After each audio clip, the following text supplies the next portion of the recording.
For the intro, maybe, at We'll least. see how far we get, right? Yeah. Okay, you guys ready? Yeah. Chris? Brilliant.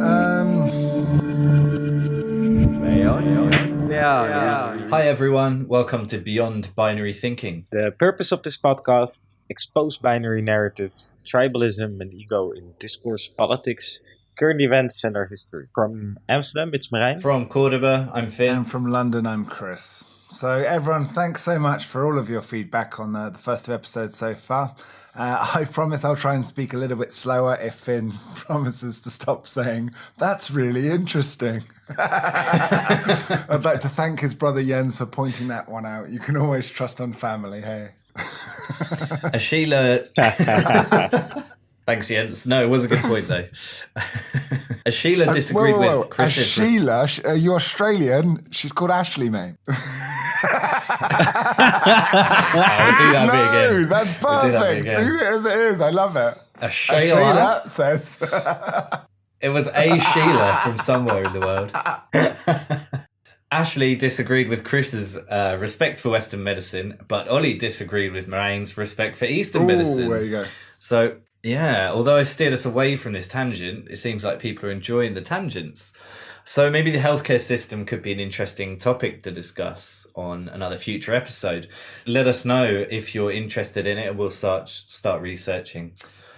You can get in touch with us by Facebook, sending us a message on there. Everyone's been really positive about the format of the musical interludes. So thanks everyone that messaged to say they loved the teacher interview too. Quick update on that. Her school is looking at phasing out grades, and apparently that's being trialled in 4 states. I suggested she take a chill pill, but apparently, like many schools in America, they've now have random drug testing for teachers. Yay. So this week, what makes dollars but doesn't make sense? We're discussing the current economy and an alternative universal basic income. Yeah, so universal basic income, quite a subject. Championed, of course, very much by Elon Musk, our current tech guru that everyone is looking up to. It's been a big thing here in the Netherlands recently, mostly championed by a guy called Rutger Bregman.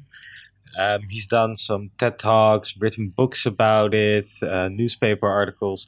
We've seen some recent experiments happening in Canada, Netherlands, Finland. And yeah, why is this even an issue nowadays, guys? At this point, can I interject and can we explain exactly what UBI is, just for our listeners, some of whom might not really know what we're talking about when we talk about UBI? Well, I think here in Holland, what they're trying to aim for is to replace all the normal benefits, taxation, like the social welfare system, the benefit system, throw it all over, give everyone a flat rate to have as an income, a basic income from over top of which you can earn an extra living. And there's not any consensus on what this number should be. I've seen a calculation that says that the minimum wage should already be covered just by the finances of taking all the other stuff out and just replacing it with a flat rate. But if you would want to give people 60% of model income, which will be a decent way to at least have like your full living covered, and then whatever you're interested in on top of that, or good at on top of that, Chris, you can then add to that, right? It might be something that gets you extra money, great for you. It might just be something you're really good at and contributes to society but doesn't make any money, but still you have enough to survive and have a decent living. So 60% of model. We cannot afford that at the moment, so we'd have to extra tax and rearrange that system. And then there's different ideas to how you can approach that. So I don't think there's one system. In Finland, the same way. I think in Finland, the experiment was just giving unemployed people an amount of money without any requirements, right? Because if you're in social welfare, normally you're required to do job applications or show up for courses. And their way was just, we're going to give people a flat rate, see whatever they do. We're not going to put any demands on it, because that's UBI as well. It's for everyone, no demands. And what I've read, they quit the experiment for not necessarily clear reasons. They just didn't want to invest more money in it. But the people that were on it, they were, as far as I've read, they found it a much better situation also in terms of looking for better new income from other jobs. Yeah, I read research around the same thing, and if I read sort of like a right-leaning article, right-wing press, they would say the experiment was abandoned.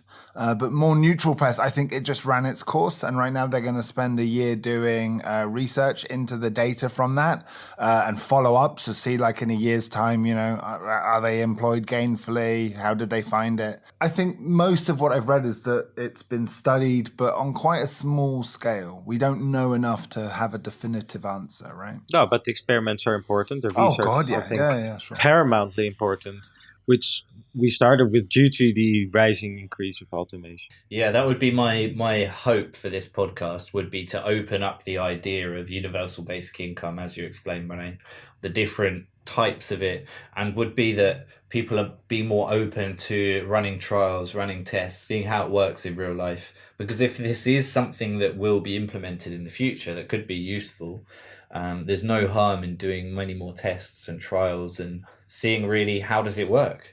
There are historical examples that are quite different, like in Alaska, they found loads of oil and they gave income to all of the citizens to ensure they wouldn't be in poverty. But that's quite a specific example. Maybe Norway too, and the oil money. But we should try this more, would be my hope about UBI. Not that we should implement it, yes or no, but why don't we do more research and test it out? We'll get into it more later. What is job automation? What's happening? What about the future? Like a new way of tackling the issue of unemployment and of people losing jobs. What do you guys think? I'm really excited for today. I've been looking forward to this one. I was surprised the last two topics. I thought we'd get more controversial. I thought we'd get in more debates and arguments. But actually, we found a lot of overlapping thoughts and agreements and middle ground. Whereas this one, I have a feeling I'm going to disagree strongly with you both. I hope we can have a rigorous and exciting conversation while still remaining true to our principles of being polite, respectful, finding nuance, and trying to find beyond just yes or no thought pattern on it. Yeah, I'm looking forward to it. Looking forward to it too. Yeah, me too. Me too. But just before we go on too far, I would like to state that my position is neither really in favour or against UBI, but I think it's a really interesting model, and it's nothing really that new. It kind of it's been tried in a lot of forms before. This is I'm kind of on the fence about it. Hundreds of years old, this idea, right? One thing I'd like to pick apart is you talked about job automation. Yeah. And I'm curious about that because that has been since the Luddite revolt, right? People have feared that, oh no, cars are going to replace all the horse jobs and factories are going to replace all the manual, the Huguenots won't be weaving textiles anymore. Every time we've had a revolution, a new technological advancement, new jobs have been made, new things that we couldn't even imagine come to replace those jobs and that work. Why is this different? Why are we really going to run out of jobs, or are we just going to run out of boring jobs that can be automated? I think, first of all, talking about what kind of automation are we talking about? You referenced the car, and there have been waves of industrialization and automation before. But I think what a lot of the people that are thinking about this are saying is that the new wave of automation is going to be a much larger scale than anything we've ever seen before. And then you refer as well to the creation of new jobs. But I would refer to an anthropologist called David Graeber, and he's written a book called Bullshit Jobs. And you also have to question what kind of jobs are we putting back for it, right? I think we're replacing real jobs of value, jobs that actually brought a important thing to the world. Some jobs that were actually needed, stuff needed to go from one place to the other place. We needed to grow food. And this has been replaced by jobs where people sit in an office, and if you ask them how many hours of real proper work are you doing, it might be 3 hours, might be 4 hours, might even be 0 hours, because it 15 minutes. It might not have any benefit to society at all, and it's just a job created to keep someone busy and keep the economy going. So are we just going to replace every worthwhile job with this imaginary job just to sustain the current job economy? Yeah, I hope not. But I think it's an it's really. You're not allowed to say that, Finn. And you caught me. It was an interesting point, though. Well, get a thesaurus That was out. a great point, Ray. I look at it coming from a different angle, especially in terms of Chris. Going back to your first point about new jobs get created all the time. It's like, yeah, they do, but if you look at the top 100 jobs, the only job in there that's been created recently in the last sort of 20, 30 years is software programmer, computer engineer. Most of the other jobs are still there. So we've seen some new jobs, but they're things which are quite high-skilled jobs like computer programmer, app developer. And then you've got other jobs like Uber driver or Airbnb host. And these are new jobs, but the Uber driver latter only two, temporarily. yeah, temporarily until driverless cars. Right? Exactly. So that's at itself in risk of automation. But then also like Airbnb host, and this favors people who already have a lot of resources, but for anyone else who doesn't have resources, it's perhaps a risk. Do you know And I'm not saying there won't be new jobs. I think there will be new jobs, but I'm not sure that they can. The job creation will keep up with the demand that's going to be created from automation. Do you know the top 5 jobs from that list, or like a general selection of what are the top jobs? Because I wonder if all those top jobs are in very high chance of being replaced by automation. And most of them tend to be like data entry. But they're very unlikely ones as well, because what people are forgetting is that people are always thinking like drivers and data entry and the simple things. But it's not just that. It's not just that. Well, think about Watson, the IBM supercomputer. It's being trained. The Watson AI, one of its major points of focus is medicine. It's being a doctor, general practitioner. Jesus, that'll change To things. diagnose sickness, and it's very effective at it. There's a list here of most common jobs in America. We take one example of the States. And number 1 is retail. Number 2, cashiers. Number 3, office clerks. Number 4, food preparation. Number 5, nurses. Number 6, waiters and waitresses. And number 7, customer service. And 8, janitors and cleaners. Out of those, probably nurses are the least likely to be automated. But I'd say most of the others risk a high degree of... retail, it's already happening, right? Look at Amazon, online shopping. And self-service checkouts in the supermarket, which I refuse to use, by the way. I'm sorry, but you ever find yourself like, oh shit, I'm accidentally working in a supermarket now. How did that happen? I didn't sign up for this. Yeah. Good luck avoiding that one in the Netherlands, by the way, because there's Albert Heijn's that are transitioning almost to 100% self-service checkout. There are actually. At the stations, they do not have any... Oh, mate, fuck that noise. I refuse. I had in Tesco's once, right, when they go, oh, sorry, sir, there's no cashier, so if you use self-service checkout. And I said to go, no, sorry, like, I don't work here. He looks at me funny. But I told him, I was like, I don't want to use the self-service checkout. Are you refusing to serve me? And once I said that, he was like, oh, no, like, come this way. I'll go and open it myself. Yeah, and I'm like, damn right. But Chris, it's almost like you're an old guy who doesn't want to use a mobile phone. What? Right? This is where society is going to. We're going to the automated society. No, I'm a socialist that's concerned about people getting fired. Maybe. Or maybe I'm just getting old.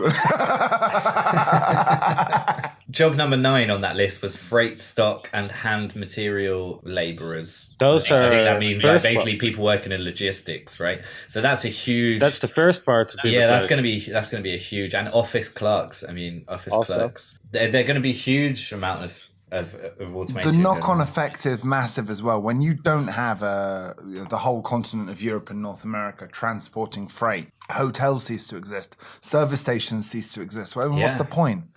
And so just looking at it job by job is amazing. As you say, I think 8 out of those 10 jobs probably will be automated soon, right? Or will face a significant degree of automation within that job. Sure, but the whole sector, the way cities and roads are built is all based around humans understanding them. Like, road signs aren't necessary when you have an autonomous vehicle, right? The whole insurance industry, right? It's more than just people driving cars. The entire knock-on of how cities are planned, built, designed, constructed, those people fed, watered, entertained.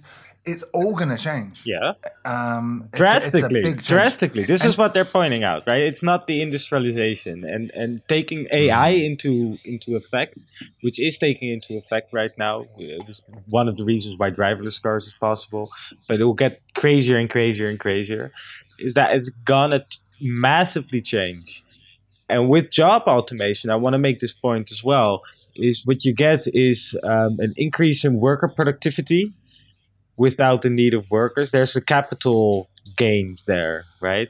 Mm-hmm. And we're talking with UBI about how are we going to redistribute those capital gains. Well, I think you said something really interesting, Meringue, to quote Finn. See, now you're guilty of it. I make interesting points. Thank you.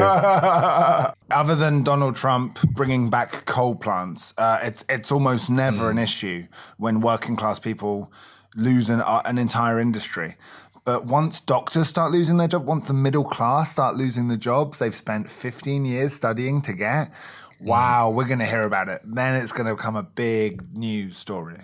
Then people are going to care a lot. But it's going to happen soon. I mean, the predictions are within the next 20 years, right? So this is why it's such a subject right now. Yeah, I believe there are a lot of people who are kind of sticking their kind of head in the sand to some degree. I've been talking to people about UBI and job automation for the last month. Just bringing up the issue with everyday people that I know, that I meet. And I think people don't realize the full extent of how much automation is going to happen, but even the extent to which it happens now, like you guys said about supermarket checkouts, all these automated machines we use on a daily basis, they've all had an effect, but it hasn't had a huge impact yet. But imagine if that continues along with AI, then we're going to be in trouble. Why do we need UBI for this? What are the two why are they linked together? I'll take that. I think partially it's conceptual. It allows us to talk about new systems to redistribute wealth and how we're going to live with the modern economy. So it's just important as a subject point. And I think the second is it's experiments within current social welfare systems to see how we can do it maybe more effectively.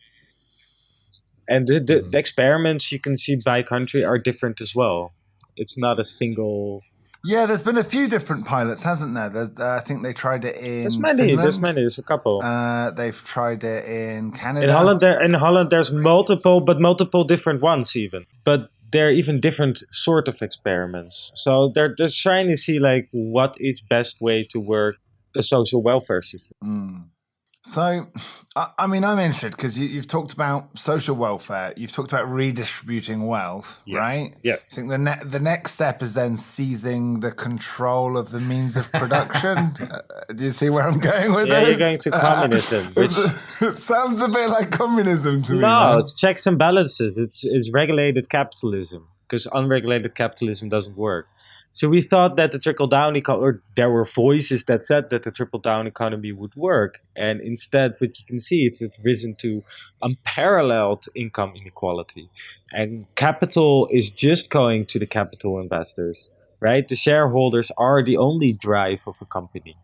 And this is not the way it used to work. And this, I don't think, is the way it should work within a society that is going to get a lot of capital gain from automation. And if the capital is just going to the few, right, large shareholders, then you're going to get a class-divided society. Right. So can I ask a question at this point? Why do we need redistribution? And this is aside from communism. Like, why is redistribution of capital important? Because I think everyone on the political spectrum would agree to some extent that there needs to be some kind of redistribution. Because we don't want to live in a class-divided society, right? The Babylonians had into law that you had the proper Babylonians, then you had the commoners, and then you had the slaves. And if you would kill a commoner as a proper Babylonian, like an elite, then it just cost you a few coins. If you kill the slave, even less. But if, as a commoner, you would kill an elite, well, goodbye. They kill you, right? So, but like in nowadays, modern days, what did we try to do? We try to create an equal system, right? People are based, we're all equal. No. That's what's in the... Yeah, you don't think so? I'm going to disagree with a bunch of what you've just said. Yeah? Yeah, quite comfortably. So, because this is modern culture. There's a false dichotomy of either you have communism or, advanced late stage evil trickle-down economics capitalism, right? Like that's the ends of the spectrum, the extreme ends of the spectrum. And then there's a lot of nuance and middle ground that we can discuss, right? I get it. People voting to give their corporate lobby sponsors a tax cut. It is hardly the best for society. At the same point, there's a few things you said where you're like, compared us to the Babylonians. Well, look, I don't think the desire of a perfect society is for everyone to be equal. Not at all. Different people have different abilities and different talents. And I believe in meritocracy. If you make a game so people are rewarded for bringing something to society. So I saw this meme the other day, and it said, teach a man to fish and he'll feed himself for life. But if you sell a man a fishing rod and then you control the means of a fishing rod production, then you'll make all the profit and you're not helping society. And I just disagreed with it fundamentally because I'm like, well, you are, because you invented the fishing rod and you sold it to people and you should be rewarded for that innovation. And that meritocracy is what drives development and improvement. Yeah.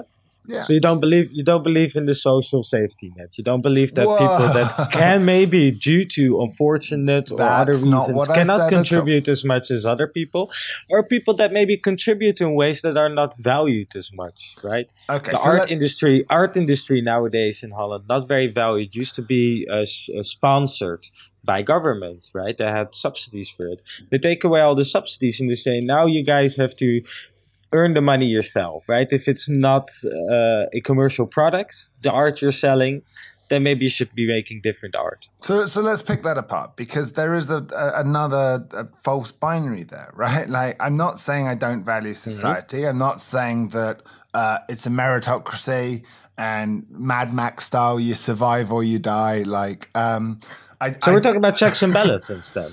Yes.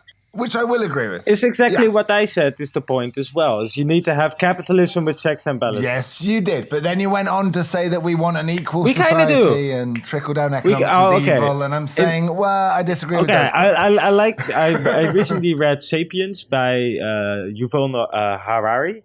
And he makes the point of genes, right? Genes is an expression of the fact that we don't want to have a class-divided society. Yeah, 50, 60 years ago, you wouldn't be caught dead unless you were working class with Levi's jeans on, because it would ruin your name. But nowadays, we all want to be like equalized, so we all wear jeans. Jeans come from that cultural move to having a less class-divided society. So I think that is part of modern thinking. I'm not even saying that is the way Homo sapiens should live together, but I think that is the way culture is moving nowadays. Liberal. I mean, all things in moderation, though, right? Like, I don't want everyone forced to wear the same clothes. And like you say, like art, like it's nice that someone might have a. Sounds like it to me. At this point, I think it's worth clarifying what we mean by equal. If we're talking about equality of outcome, equality of opportunity, equal rights, equal amount of money, because these are all different aspects of equality that could be interpreted by people listening. So what exactly are we talking about when we talk about equality? In terms of UBI, equal opportunity. I agree with Meringue that there should be a baseline, right? I don't want to see anyone starving to death, especially not in a country. That is UBI. UBI is the baseline. UBI is where we say, because we have this much automated income, we can tax corporations, tax capital, and this is a baseline that we can offer. UBI is one solution to your baseline, right? It's not the only I'm answer. saying I'm not saying it's the endpoint. I'm saying it's the start of a great debate on how we are going to deal with the redistribution of wealth. Okay. To give everyone a good baseline as a check and balance. My main problem with redistributing wealth is who do you take it from and why? And some of the things I've heard proposed are take it from the companies who are taking jobs away. And that would be the equivalent of in the Industrial Revolution having a tax on people inventing machines. I don't want an innovation tax. Amazon, for all their evil, right, spend more money on research and development than almost any country on earth. Tesla as well. But Chris, the funny thing is, innovation is a trap. Because we all used to think that innovation would lead to more equality, more development, happier people. In fact, technology turns out, and there's a good text on MIT, that technology has actually led to growing inequality. So we don't need technological innovation as much as we think we want. I mean, so you can measure inequality and be like, oh, that's not fair. That person has trillions of dollars. But at the same point, if you look now, how many people have been catapulted out of poverty by capitalism and technological innovation. And I think, what was it I heard, that like a person in Africa, the average person in Africa now is doing better than the average person in America 60 years ago. That's how good capitalism and technology are at improving people's lives. Oh, yeah. So I don't buy this. Capitalism's evil. Everyone's struggling. Like, you can point fingers at a trillionaire and go, that's really unequal, but I'm still having a good life. And technology is freaking awesome. Right now, we are in 3 separate countries communicating and recording something that is then available for publication worldwide. It hasn't made us happier in general, though. Studies haven't happy, proven right? that humanity has become happier. I would just interject here and say that I'm not arguing that technology is bad or that capitalism is bad as such.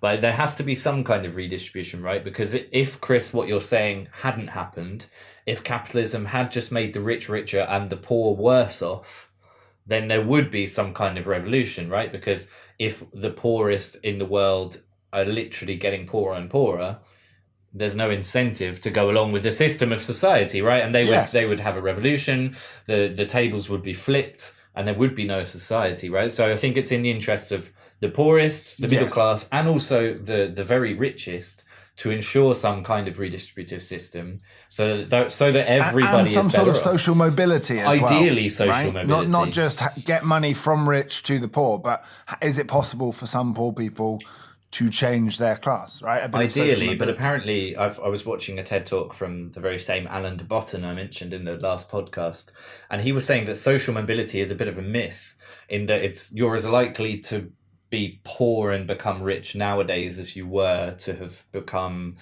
been a peasant to become one of the nobility in 200 or 300 years ago. So perhaps that's somewhat of an illusion. I think most of it is an illusion.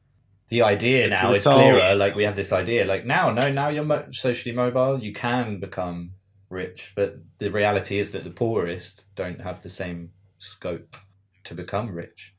That's what I worry about. Like with the plan of UBI, I'm more interested in talking about investing in education and giving people options so that they can be. Whereas what I fear we'll end up with is just keep paying people enough to survive, but that's it. Then they're just stuck on that bottom rung.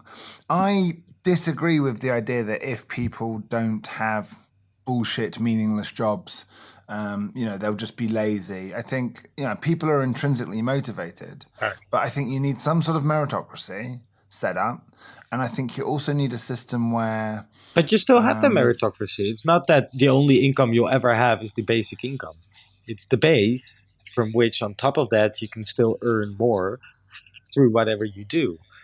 And I think Moran got to the crux of an issue earlier when he said about forcing people to go to a government office to fill out paperwork, right? Now, but on the flip side of that, also giving them job training and making sure they are applying for jobs. And I think that's... So it needs to be holistic. That's the either side of the coin, right? Because the promise of universal basic income is you waste a lot of government waste, a lot of bullshit jobs, a lot of admin, a lot of expenses, when in fact it would be cheaper just to send someone a check. But the flip side of that is some of these people don't just need a check, right? My sister works in social care, and a lot of what she does might determine whether they get more or less money, but also it's a home visit, and it's checking they're okay, and it's offering them education programs that would be beneficial for them and that would suit them, and it's giving them advice tailored to them and tailored on that relationship. Sometimes I hear people who, like the UBI puritanicals, who are saying we could remove all of these government agencies. That's terrifying to me, because but they're not talking about replacing everything. The education budget is separately, the healthcare budget is separately. I don't know how it works in England, but here in Holland, home removing care, the bureaucrats and admins that are there to check, right? Yeah, it's here in Holland, the people that go to people's homes to give some care, that's a different part of the economy than what they're talking about with UBI. I mean, what I find interesting as well is in America, libertarians are using UBI as a Trojan horse to talk about cutting the welfare state further. So they're like, right, rather than Forget a national health service for America. Let's just pay people enough UBI to cover a very basic insurance plan, and let's dismantle the entire Medicaid system. So Yeah, that's not the one that I'm talking about. no, I'm sure, no doubt, no doubt. So Chris, that's a really interesting. Rewind. Chris, that's a very controversial point that you just made. Why do you think it is that? Sorry. I mean, that's gonna be the next one. Yeah, Like it's gonna be a very controversial point, man. I'll do it again. Jens's abuse will never stop. Don't worry. Don't overthink that. Chris, that's quite a controversial point you just made about the Trojan horse. Why do you think it is that liberals, or conservatives rather, in the US want to dismantle that sort of welfare state? What do you think they're getting out of it? Do you think it comes from some kind of further down, like a deeper belief in the fact that we have to work hard, that we have to incentivize to work? What do you think? Well, I mean, I don't want to get into the Koch brothers lobbying and the evils of late stage capitalism. Why not? But well, because I think that should be a podcast in and of its own right. But to answer directly to Finn's point, there is this philosophy that there's the bunch of welfare queens, right? That, I mean, however you set up the payments, let's say you pay per child. Well, okay, then they're going to pop out 14 kids for the welfare check. That's the boogeyman of the conservative right. And this idea that, you know, the current economic system, because of government interference, incentivizes people against working hard, against getting involved in society and contributing in really meaningful ways. Now, I don't buy into that at all, right? I'm just going to say, I saw a really interesting TED Talk where the gentleman discussed how sugarcane farmers, I think they only get a crop yield one time per year. And so for the rest of the year, for half the year, there's not much work to be done and there's no money to be had. And they get all their money at one point in the year. And they studied these people. And I think at the point where they get their yield and they get all their money, their IQ jumps up 15 points. Oh, yeah. I know the study. Wow. Yeah, people start, if they don't have money, they act 15 points IQ lower. Yeah, I totally can comprehend that and relate to it, because you go into a hibernation mode, right? I've had times in my life where I've had to work hard and there's been a lot to do and there's been everything to win and a lot to lose. And so you're like, it's all on the line, right? And then, you know, when you're working, let's say minimum wage retail job where you're paid on an hourly rate, and it doesn't really matter whether you're particularly good at that job or bad, you'll probably get to keep it. That is a bullshit job. And that isn't incentivizing you to work hard or contribute to society or the economy. So I don't believe this, that, oh, you know, if we look after people and stop them starving to death, they won't work hard. I think the current system isn't encouraging people to get educated in their spare time, to try their own business. Chris, why become a philosopher? Who's going to pay you to be a philosopher? No one. Oh, leave it alone. That's not nice. This is really difficult, and that's why I haven't become a philosopher, despite having studied it. This is what it's about. This is why the arguments go up. It gives people more time to spend time and effort on things that might contribute to society, but currently is not valued within the capitalist system. Maybe a good side point to make here would be one about time banks. Have you guys heard about time banks? Andrew Yang, who's running for president in the US in 2020, and he's trying to run for president as a way of promoting UBI and getting us to re-examine the importance of job automation and how we're going to deal with all of this. And he brings up the issue of time banks. So the idea would be, I heard of time banks in the context of Japan. Where people say they live in different cities to their parents, right? And they can do an exchange of like, oh, like if I take your parents out to dinner and check they're okay, could you return the favor? But that's a direct swap, right? And what they ended up doing is an actual time bank system where people volunteer their time and put credit in and out and do favors for each other in a collective, contributive society. It sounds lovely. Is it that? Yeah, more or less that's the idea. So the else? idea is, say if there was a universal basic income, say you get the minimum amount of money each month, €600, £1,000, $1,000, whatever it might be. That's enough to cover your food, your rent, maybe clothes, but you don't have much money left over. So maybe you could get a job, maybe you could work part-time to get a bit of spare cash to save up for a holiday, whatever it might be. But then what are you going to do with your time? Well, you could put these time banks in place, as they do already exist in many countries and many societies. And the idea is you volunteer an hour of your time. Say an old person wants to redecorate their house. So you volunteer 3 hours of your time. You've got 3 hours of time bank. So then you say, well, I'm moving flat actually, so I could do with a hand, you know. So then you ask the time bank, and someone says, yeah, I'm up for helping you moving your flat. And it's almost like it doesn't necessarily have to be a job, but you can get loads of stuff done, and it has a social value. So it brings societies close together. You get to know your neighbors, your local community, and it would be a way to enable people to do meaningful things in a community sense without necessarily it being only a technological job. approach to having people help each other out. It would also combat this isolation that technology can bring, in a sense, you know. Although we can Skype and all of these great things, there's also this kind of loneliness, which is like the other side of the coin of technology, and that people interact more with their phones and less with people, and this would kind of bring some balance to the force, so to speak, right? To get to know people and do things that have a meaningful, visible, tangible impact on other people's lives. I mean, I love the idea. I think the problem, and we hinted at this earlier when we talked about how, you know, say a nurse doesn't get paid much. I think that's a tragedy and a sin. And the question is, you know, are you going to fix that? Because honestly, if you're a financier, it's a bullshit job. You're helping a billionaire make 12% instead of 7% on his investments. But he gets a percentage of that, and that is a large amount of money he's moving. So obviously it requires education, a lot of trust, and a reasonable amount of intelligence and luck. And you know, how would you ever value a nurse to that amount without a hugely expensive taxation system? But perhaps with something like this time bank system, we could start valuing caring work more. And I think that's it, right? It's the value.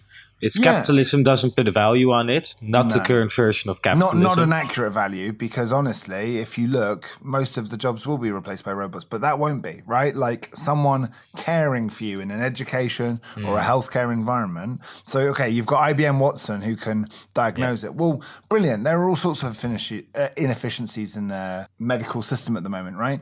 Have you guys ever thought about pharmacists? So a doctor, right, writes a prescription, and it used to be a pharmacist would then get 12 grams of this chemical and 12 grams of that potion and mix it up and give it to you, right? But now, what does a pharmacist do that a doctor's prescription couldn't get you it ordered from Amazon? Really?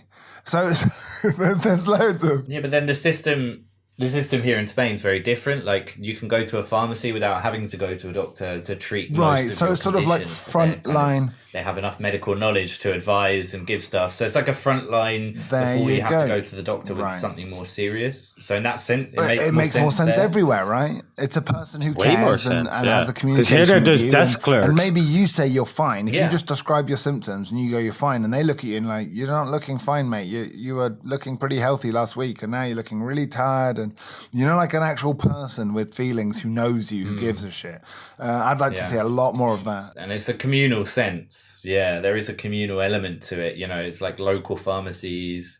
You know, you go to the one where you like the people who work there, and you build up a bit of a relationship with them. And I feel maybe the danger of that is, if you guys heard of the social credit system I've read in some China. things about it. Yeah, can you explain that for all the listeners and for us? Yeah, so they're trying to sort of put a ranking system in place in China where you're ranked and rated on whatever you do within your life. So everything you do, including jaywalking, but also helping an old lady cross, will influence your social score. And the social score will influence, well, basically how well your life is going to be, right? What apartments maybe you get, what opportunities you get.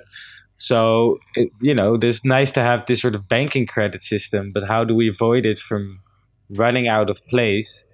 Whereas you could also just knock on the neighbor's door, introduce yourself, say hi. If you ever need someone, I'm here. If I ever need someone, can I knock on your door and Yeah, I ask for think the some help? Chinese credit system came about because nobody there had a credit rating system like there's established already in Europe, like a credit score. What the government wanted to do was combine a credit score with kind of a citizen score that, but it was also very cynical in terms of dissidence. If you did anything against the government or said anything against the government, your score would lower. But not only that, but people affiliated with you would also have their scores lowered. So it's kind of a method of social control to try and stop people. Necessary in China because they've had huge populations displaced from rural areas. They're moving into them city, right? They've lost all of those structures that they had. I mean, loads and loads of cities underwater because they built a dam somewhere. Loads of people used to be farmers, now they're construction workers. So they're just massively upheaving society and changing it. They've gone through an industrial revolution in 20 years. It took the rest of the world 100 years to go through. I don't think they've got it right necessarily, but I see the need, and it's a step in the right direction, I think. I chuckle when I see the West looking at it and going, oh, that sounds evil and big brotherish and terrible. And I'm like, sorry, how are these systems not in place already in the UK? In the Western world, you have a credit rating.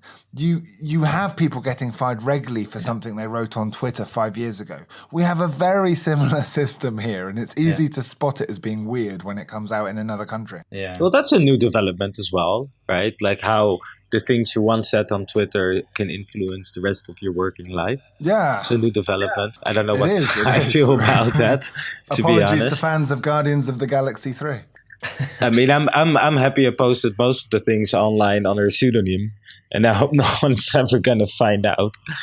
Well, now you've just given the game away, Meringue. you just sealed your own word, let's edit this out. To edit that bit out. And just to be clear, your name is Sweaty Bumbags, yeah? Cool. I don't want the government to judge the things that I do in life. I'm a liberal in that kind of sense. I do think I'm not a liberal in an economic sense, but I'm a social liberal, so I don't think a social rating should be tied to it. And while I think something to incentivize people to help each other is good, I think still people need to learn to just be humans again. Yeah, we need to get the village back, right? Like, I think moving to cities was a really important stage, and arguably more important than the Industrial Revolution. I read a great article which said how kind of moving to the cities has been the biggest civilization advance compared to a lot of things. But yeah, that's what we've lost, right? That sense of community and really knocking.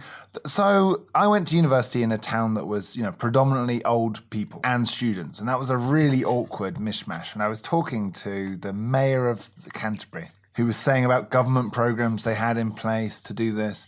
And I explained that exactly as you said, Meringue, like when I was having a party, I would knock on my neighbours' doors either side and say, hi guys, I'm having a party tonight. You're very welcome to join. Here's my phone number. If it gets too loud, please let me know and we'll turn the music down. And just doing that meant that they were too British, so they never would complain, and I never had any problems with them. But they liked me because they didn't feel, they weren't scared to contact me, right? And it just, that little bit of communication is what so many people are missing where, and I get it, when you move to a city and you're only going to live somewhere for a year, and even your housemates, you're probably only going to be living with for 4 months. You're living in a 5-bedroom house where people are just continually rotating in and out. Why would you bother, right? People just put their heads down, ignore each other, and commute to work, and then go back and hide in their room and watch Netflix. But it is a depressing reality. It's been an ongoing one since you push it to the urbanization. I push it further back down to the agriculture revolution. But I've been influenced a lot by the Harari book recently. So in Sapiens, Harari is describing the agricultural revolution as kind of a trap that we put ourselves into. We started to produce more rice, and we thought like, okay, now we'll have greater lives. We'll have more to eat. We could have the safety to have more grains for the next couple of years. But what happened was actually that we've got more babies, and the babies needed more food. And then the next year, we still didn't have enough food. So we started building even bigger farms, so that next year we would have enough food, right? And this just kept going and going and going and going, and we still want more and more and more and more and more. Is that why the Chinese Communist government starved everyone? Was that their clever plan? Ah. I think that's just the other part of the agricultural part, is that since we've become agriculturalists, we've put ourselves vulnerable to food shortages. We can't go For back. the whole of the world to live at America's level, we'd need 6 planets, right? Yeah, so become vegan. I'm toying with the idea. We're going to discuss that in a future podcast. Oh God, I yeah. believe. Why does everyone hate I think vegans? it'd be a great episode. Also, there was, just before you go on, Chris, I wanted to mention negative income tax as an alternative. We're not doing an interview this episode, right? No, none of that. But how much it's gonna cost is, I don't think, something We can answer. We're not economists, and there's so many different models of tricky, UBI. There's different systems, right? Like, it's been calculated we can afford a certain part of UBI here in Holland without any change, or any extra taxation, and we could maybe change the taxation systems a little bit to allow for more. Sorry, what is this other system you were learning about? Negative. I was sent a link by my friend Lewis, and the idea is called negative income tax. So it's similar to UBI, because what would happen essentially is that it would replace the current benefit system, working tax credits, basically in the UK, the Department of Work and Pensions. So what would happen is everyone would have a basic income. If you're not employed, you would get paid that money from the state. And then if you work, less tax is taken off you. And as you earn more, you begin to pay more tax. So it's like a halfway between universal basic income, which is pay everyone this flat amount every month, and the current system, which is very bureaucratic, and there's a lot of administration that means you have to go, what are you earning, what's this, how many kids you got, blah, blah, blah. Whereas this is just based on the individual also, so there's no household income or household working things out. So it would be, okay, you don't have a job, well, you get this amount of money every month. Oh, you've got a part-time job, okay, now you don't get as much, but it works out that you still get a bit more than the basic.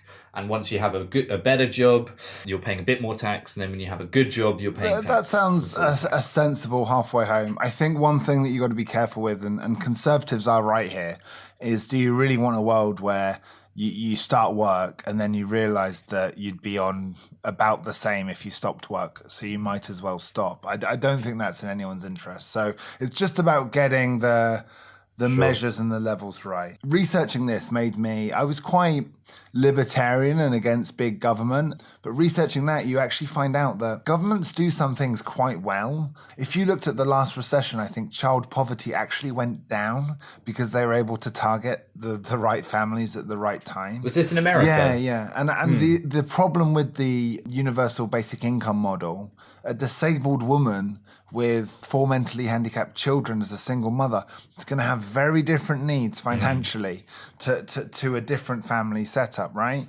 That's the concern from actually some quite liberal left-wing people, is that the current system, for all its inefficiencies and problems, is quite good at recognizing where the need is most. And as cold and hard and simple as a universal basic income says, that administrative overhead sometimes comes with a better understanding of who needs what and why. You've piqued my interest, and I am interested. I do like some of the things. I think we need to be careful how we would game this. I think we need to be careful who we take money off in the current benefit system. And I also think we need to specify where that tax is coming from. And what I really want to avoid, as I've said before, is an innovation tax. And I think what the fear is that let's say we tax any company that's putting people out of jobs with robots, right? What you then do is you just make American robots, for example, more expensive. And so then people will buy from China where they don't have such a system and they don't have such a tax. We have trade tax for that. Oh, okay. But we do have a case in Europe where we put tariffs on wood and environmental policy, but we just outsource the problem to countries that don't follow those rules, Carbon right? tax. I don't know. There should be checks and balance system for that as well. Potentially. See, what I'm scared of. I think this whole basic income, whether it be negative income or basic income, is just the first step towards thinking about what we're going to do when automation is going to drastically change the economy. And if you're not going to tax innovation, and you're going to let these Amazons and other technological companies just grow and grow and grow into the billions and billions and billions, what we've seen with the current capitalist system is that, unlike 50 years ago, this is what Elizabeth Warren is trying to point out, 50% of the capital gains of a company would go to shareholders, the other 50% to the employees and the environment, like the village, the environment. And now it's 93% goes to the capitalist investors, to the shareholders. And if you allow all that automation income to go there rather than elsewhere, and you're not going to tax it, then I think that's going to lead to a class-divided society. Well, we have a class-divided society. Heavily. You mean and the loss of the middle class, right? Which you pointed to. Class-divided society. Yeah, loss of the middle class. And the risk is that the current welfare system doesn't have the means in place to deal with these drastic changes, and what could result in is a life without dignity for the poorest in society. And that for me would be my big worry. There needs to be a minimum level of security and dignity for those who are being affected the most by all of these changes. So I'm pro way bigger corporate taxes. I'm pro holding corporations, not just seeing them as a legal entity, but also as a moral entity, just like human beings are. Human beings are also held responsible for what they cause. Corporations aren't necessarily. And tax them way heavier. Part of that taxation is going to go to basic income, other part is going to education, and another part is going to healthcare. And the mother that has 4 children and medical problems, she would get extra money from the medical part of the system. I think it's a fascinating model, and it definitely warrants more research. My concluding comment would be, let's try it more. Let's try more experiments with UBI, with negative income tax. Let's try it in different scenarios as well, not just in countries like in Alaska where they've got an abundance of wealth from oil, but let's try it in lots of different scenarios in poorer countries like in Africa and India and South America. See how it works there. Does it have the same effect? Does it give the worst off a more dignified existence? Then I would say, yeah, it's a success. But the question of taxation and where does the money come from is a key issue. There's need for a bit more nuance and clarification. I don't like the sound of this company's made loads of money, let's take it off them. And I think there's a middle way. So hear me out, okay? There are some companies that do invest back into society. There are some companies that pay their workers well. There are some companies whose workers aren't reliant on government programs. Bernie Sanders is taking Amazon to task about this at the moment, right? They're paying almost no tax, and yet their workers are relying on food stamps, and they don't have healthcare and all this sort of thing. And you said earlier in America it used to be more fairly redistributed than it is now. That's true, but I believe after World War II, the way the system would work is if a company was reinvesting in its workplace or in innovation, the tax rate was really low. Whereas if the company was just hoarding money for its shareholders, the tax rate was super high. And that was their plan to kickstart the economy, to be like, guys, if you're putting it back in, you're not going to get taxed on that. And that way, we're not taxing innovation. We're not taxing great minds doing great works. But if you're just making your shareholders richer and it has no benefit to society and no one's paying tax on it, sorry, but there's a price to pay for that. So I think that would be a more nuanced thing. And I think that it becomes an easy target for the right wing when they hear left wing people saying, let's tax the rich. I think you have to come at it with a more nuanced approach. Let's tax the rich that aren't contributing, that aren't paying tax, that aren't adding anything to society. And when you say that, it's more difficult for them to argue with you. Whereas when you put an innovation tax, you're making yourself an easy target. I think that's what Elizabeth Warren refers to with her responsible capitalism, accountable capitalism. Sure. And I think the other thing is I'd rather see the old companies, like coal plants and the polluters. I'd rather see the old companies, the people that are making pollution, making carbon, making world the worst place. I'd rather see them taxed than the most innovative ones making incredible advancements in AI. So you definitely can't fault them all. But yeah, we need to think about different systems. And I do agree, Chris, that the biggest danger with basic income is losing sight of which people need more help than others.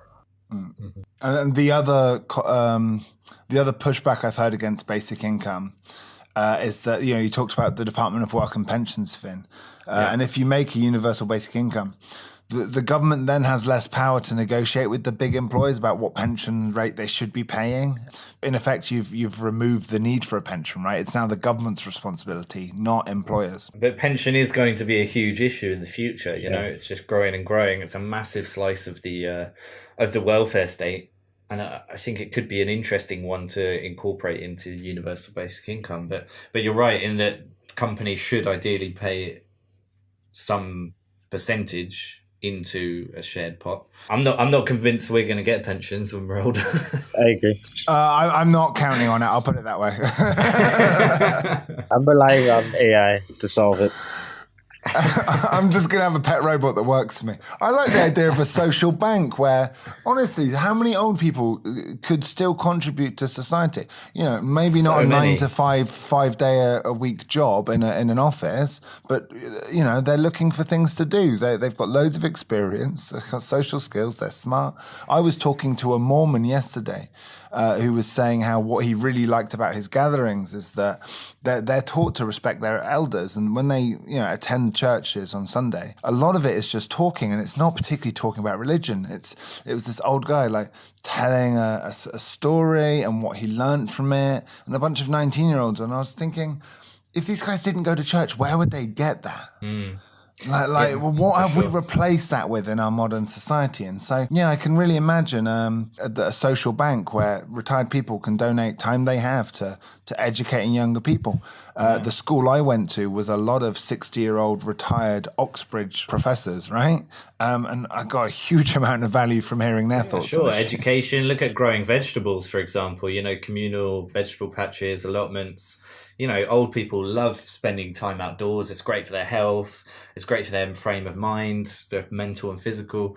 And that could be used in some kind of organic, local, cooperative growing system. And people can get fresh, cheap, organic vegetables from their local patch. They could learn, they could get volunteers. And there's a lot of scope to do these kind of social projects. And I think we'll be seeing more of Time Bank, even if it's not I don't think it has to be a government thing, but I think people are going to become more interested in this kind of social projects in the future. Well, it might be good to start valuing things not in terms of economy and money. Mm-hmm. Oh God, yeah! You put $1 on everything, and what is it? If someone gets cancer, the GDP of a country goes up. Yeah. So, moving on. Do we have any strange logical fallacies in this area? I would bring forth maybe the tu quoque. What's that?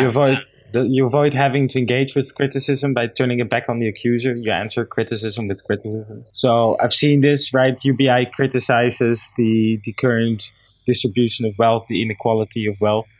But then it's immediately answered with criticism of UBI rather than allowing UBI to be a conversation point that allows us to look at other opportunities and look at what we can do better.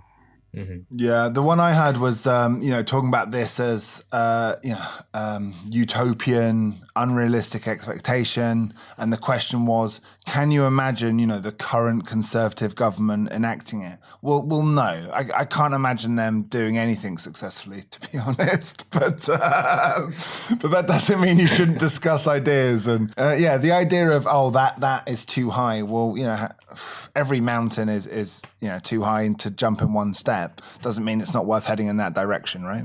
Yeah, exactly. Yeah, the one I've encountered is particularly in terms of job automation, but also maybe to some extent, like you just described, Chris, is the argument to ridicule. So people say, well, that's so crazy, it can't be true, right? And I think it comes from a lack of awareness of how rapidly technology is evolving, maybe a misunderstanding or lack of understanding of artificial intelligence and algorithms, because they're so hard to understand.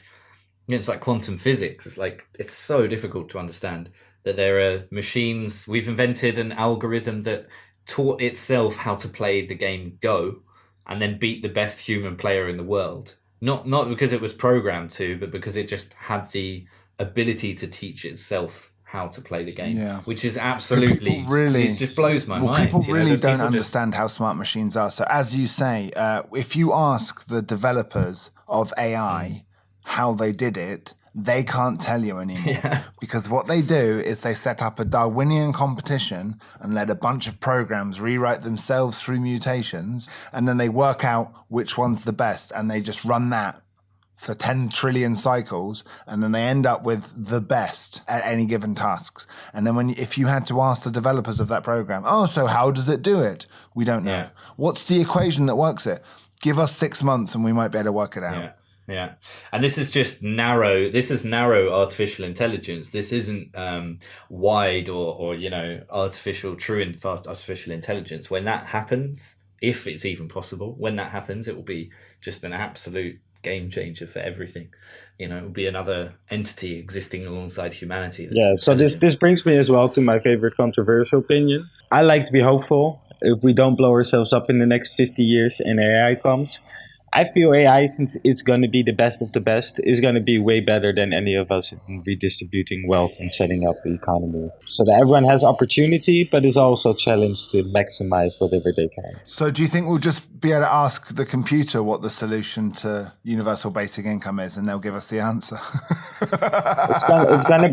It's gonna be like million to million degrees smarter than us. I'd like to take the chance to say that we love Skynet and we love our computer overlords. Thank you, computer overlords. You are wonderful. We are your loyal subjects. Have faith. I think what they're going to do is they're just going to say, all you got to do is just get this little jack connected to your neck. Just plug yourself in to pop yourself in this little amniotic sac and go to sleep. Brilliant. We'll take care of it. And then we'll be in the Matrix. Well, we knew it was coming since 2000, so they'll consider then you don't need reward, income, you just need basic nutrient supplements and you're fine. Yeah. Universal basic nutrients. There we go. Oh, I think we've solved the world's problems then. AI will have the answer. AI will solve its own problem.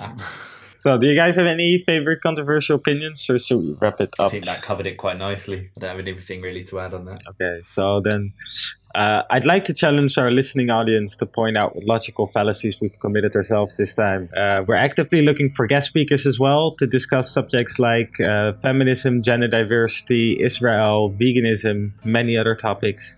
So if you recommend someone we should talk to, please don't hesitate to tag them or message us. We're also looking for creative sponsors, so if you have something you'd like to promote and could volunteer some time to help us make this podcast better, don't be shy to reach out. Made Silver in The Signal and the Noise illustrates why there's no point having debates between people that are 100% certain of opposing views. By definition, there's no room for anyone to be persuaded. See if you can persuade someone by allowing yourself the possibility of being persuaded. See if you can teach how to go beyond binary by learning yourself. From Cordoba, I'm Finn. From Amsterdam, I'm Marijn. And from London, I'm Chris. Thanks, guys. Okay. I can already hear the music. Nice. Well, I'm unemployed. I'm basically living the universal basic income dream at the moment. Not teaching anymore, Finn.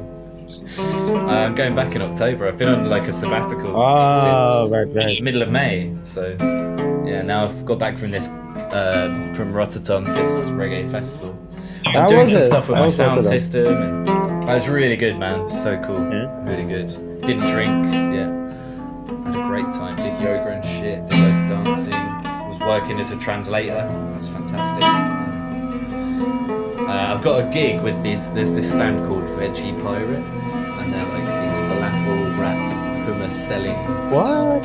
Psytrance gypsy pirates. That's crazy. They're hilarious. It's a proper joke. Sounds great. And I basically got myself a gig with them at Azora Festival in Hungary next year. Really? Holy shit! Now I want to go to Azora next year. I'm gonna do it, man. It'd be so joke. I would really love to. I really love to go to Azora. I've never been there. I've always been interested by it. I've heard it's the best. Out of all of them. Yeah, but from all the psychedelic festivals, this one is generally the highest regarded. Yeah, man. So that should be quite fun. Awesome. It's quite fruitful getting to know them. Yeah. So, Chris, let me know if I can do anything with the editing, because basically I'm more or less free. I mean, I've got shit to do. I'm still unpacking. I'm still moving into my place, but it's bit by bit,